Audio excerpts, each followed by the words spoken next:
গরিবরা সব সময় টাকা দেখে আর ধনীরা সুযোগ খোঁজে। এই একটা লাইনের ভিতরেই লুকিয়ে আছে তোমার পুরো ভবিষ্যৎ। একই পৃথিবী, একই সময়, একই সুযোগ, কিন্তু ফলাফল আলাদা কেন? কারণ মানসিকতা। গরিবদের মানসিকতা বলে এটা আমার দ্বারা হবে না, এত টাকা আমার কাছে কোথায়, লোকে কি বলবে। আর এই দিকে ধনীদের মানসিকতা বলে আমি শিখবো, আমি উপায় বের করব, আমি সময় দিব, পরিশ্রম করব।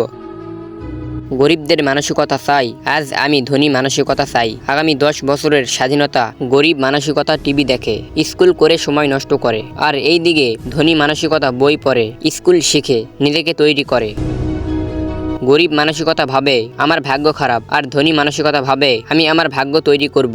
দুইজনই সকালে ঘুম থেকে ওঠে, কিন্তু একজন আবার ঘুমিয়ে পড়ে, আবার আরেকজন নিজের স্বপ্নের জন্য কাজে লেগে পড়ে। গরিব মানসিকতা সমস্যাকে ভয় পায়, আবার এই দিকে ধনী মানসিকতা সমস্যাকে সুযোগ বানায়। যেখানে গরিবরা বলে ঝুঁকি নেওয়া বিপদ, সেখানে ধনী বলে ঝুঁকি না নিলে জীবনটাই বিপদ। শোনো, টাকা আগে আসে না, আগে আসে চিন্তা। তুমি কি ভাবছো সেটাই একদিন তোমার বাস্তবতা হবে। আজ যদি তুমি শুধু ইনকাম নিতে ভাবো, তোমাকে সারা জীবন কাজ করতে হবে। আর যদি তুমি স্কুল, ভ্যালু আর সুযোগ নিতে ভাবো, একদিন টাকা তোমাকে খুঁজে নিবে। মনে রাখো, তুমি গরিব হয়ে জন্মাতে পারো, কিন্তু গরিব মানসিকতা মারা যাওয়ার দরকার নেই। আজই সিদ্ধান্ত নেও, তুমি টাকা দেখবে নাকি তুমি সুযোগ দেখবে। কারণ ধনী হওয়া পকেটের ব্যাপার না, ধনী হওয়া মাইন্ডের ব্যাপার।